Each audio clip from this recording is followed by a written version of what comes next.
July 17th, 2026, a single day that, frankly, changed everything. We saw a series of unprecedented announcements that actively redefined the future of global AI power. We're talking about massive shifts that completely reshaped geopolitics, global financial markets, and even the literal physical infrastructure that makes modern computing possible. So let's jump right into this explainer because we really need to break down exactly what happened here and how these state-level sovereignty maneuvers are going to impact the entire tech landscape moving forward.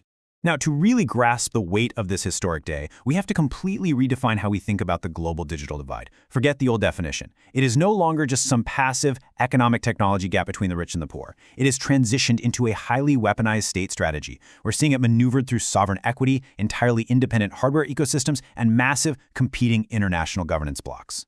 Here's our roadmap for this explainer. 1. The new digital divide. 2. Sovereign equity and U.S. alignment. 3. WAICO and Eastern governance. 4. Independent hardware and grids. And 5. The token-led agent economy. Okay, starting off with part 1, the new digital divide. Think of July 17, 2026 as a literal line in the sand. It's the historical pivot point where AI governance and infrastructure officially split right along sovereign lines. AI is absolutely no longer just a commercial product being hacked together by tech companies in Silicon Valley, right? It's become a matter of deep national security and sovereign strategy. The events of this single day showed us exactly how different global powers intend to manage, control, and distribute this world-altering technology. Moving right along to Section 2. Sovereign equity and U.S. alignment. Get a load of this number, $42.6 billion. That staggering figure represents OpenAI's unprecedented proposal to grant a 5% equity stake directly to the United States government, right ahead of its highly anticipated IPO. Now let's be clear, this isn't a traditional tax, it's not a regulatory fine, it's a direct equity offering. OpenAI essentially moved to bring the federal government right onto its cap table. This creates a deeply intertwined relationship where the financial success of a private AI lab directly benefits the national treasury. And to put that into perspective, that 5% equity offer, it's based on a jaw-dropping $852 billion post-money valuation. But the real significance goes way beyond the money. This is a massive geopolitical bid to position OpenAI as America's official sovereign AI champion. By tying the U.S. government's financial interests to the company's growth, OpenAI is, for all intents and purposes, buying political insurance. It's a bold move to guarantee a favorable regulatory environment and ensure the corporation and the state are moving in total lockstep in the global AI race. And you know, this brilliantly illustrates the macro contrast playing out on the global stage. On one side, you have the Western approach, exemplified by OpenAI, moving towards centralized corporate-state financial alignment and securing that political insurance.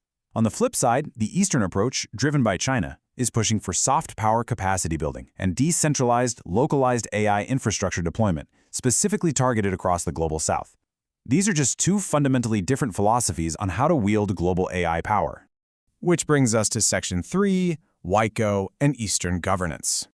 Over in Shanghai, on the eve of the World AI Conference, we saw the massive inauguration of WAICO, the World Artificial Intelligence Cooperation Organization. Headquartered in Shanghai, this is the world's very first intergovernmental international organization strictly dedicated to AI governance. It launched with 29 founding signatory nations, including Russia, Kazakhstan, Pakistan, Indonesia, and Laos, and it was notably attended by UN Secretary-General Antonio Guterres. WAICO's stated goal? To coordinate strategy globally, manage security risks, and actively prevent an unfair distribution of computing power between the global North and the global South. And just to show how serious this is, Chinese President Xi Jinping personally opened the conference for the first time since 2018, surrounded by over 1,100 companies. But they didn't just stop at diplomacy. China paired this with massive capacity building. They pledged to fund 5,000 AI training and seminar opportunities for Global South professionals over the next 5 years. Plus, they announced major partnerships with blocs like ASEAN, the African Union, BRICS, and the Shanghai Cooperation Organization to launch localized AI application centers. Through this direct capacity building, they're making sure developing nations have the technical expertise to govern frontier tech locally without having to rely entirely on Western big tech. All right, let's look at the tech stack in Section 4, independent hardware and grids. Because let's face it, geopolitical strategies mean absolutely nothing without the physical chips to run them. Crucially, WAIC 2026 proved that sovereign hardware ecosystems are now fully operational, completely breaking reliance on traditional global supply chains. We saw the debut of the Huawei Atlas 950 SuperPod computing cluster, which is designed from the ground up to operate entirely independent of US chips. And alongside that hardware independence, we saw massive software leaps, like the launch of the new Minimax M3 model featuring an incredible 1 million context tokens. This is proof positive that an entirely parallel computing ecosystem has successfully matured. But here's the catch. This hardware race directly dictates global energy policy. AI requires a frankly insane amount of power, and traditional grids are facing extreme physical pressure. So, new global frameworks emerging from this summit now strictly mandate the integration of large-scale AI workloads with green energy systems. Infrastructure developers are now literally being forced to bypass traditional energy grids altogether.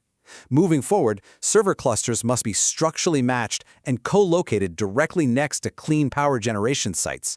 It's the only way to ensure the long-term sustainability of the sector without totally crippling national power grids. Finally, the last piece of the puzzle, Section 5, the token-led agent economy.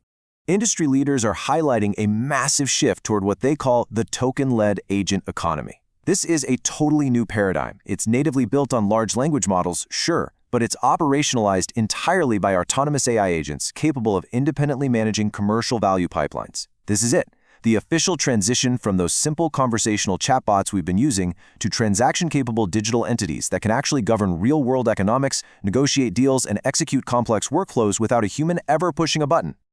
So picture how this plays out in the real world, maybe in one of those newly established international application centers in the global south. First, an autonomous AI agent seamlessly accesses regional predictive AI models. From there, the agent independently manages the data flowing between localized healthcare and agricultural centers. And then, it uses that data to optimize regional crop yields and automate public health management, adjusting resource distribution entirely without human intervention. By operationalizing this, sovereign systems are going to independently manage essential, life-saving services across developing nations, all run by these token-led agents. Ultimately, this all boils down to why this matters to you. Here is our professional verdict. On July 17, 2026, the global digital divide was not just identified, it was weaponized through sovereign equity and independent hardware. The days of a unified, borderless internet governed entirely by free market forces, those are gone. The global digital divide is now a structural reality. It will dictate the technological tools available to your local businesses and your governments. The hardware you use, the energy that powers it, and the AI agents managing your commerce, all of it will be determined by which sovereign bloc your nation aligns with. So I'll leave you with this provocative question as you think about the future of industrial AI. When the global digital divide becomes a physical border, which sovereign AI ecosystem will run your future? Please remember to subscribe to AI Vanguard AI to stay at the cutting edge of industrial AI. And if you found this synthesis valuable, please like, comment, and share. Thanks for tuning into this explainer, and we will catch you next time.